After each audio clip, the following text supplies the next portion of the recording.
يسعد أوقاتكم. تعالوا نعمل أطيب وصفة حلا بدون سكر وب10 دقائق للدايت أو للحمية. نحتاج 500 جرام من المكسرات: جوز سوداني، لب، بذر القرع والشوفان، وأي نوع مكسرات ممكن تضيفوه بهاي الوصفة. نحمص المكسرات حتى يتغير لونها وتطلع ريحة التحميص معنا. نرفعها عن النار، نضيف عليها ملعقتين من العسل، نحرك العسل مع المكسرات حتى يبرد تماماً. وأي نوع مكسرات متوفر ممكن نضيفه بهي الوصفة. نحتاج بياض بيضة بس، نضيف عليه ملعقة من ماء الزهر وننزله على المكسرات، نحركه منيح ونبدأ بالتشكيل. للتشكيل استخدمت قالب الداونات، وبأي أداة نحاول نضغط عليها حتى يطلع معانا القرص متماسك بهذا الشكل. ملاحظة صغيرة: الصينية مدهونة بالزيت هي والقالب حتى ما يغلبني أثناء التشكيل.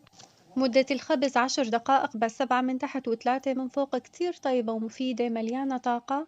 لا تنسوا الاشتراك بالقناة واللايك للفيديو.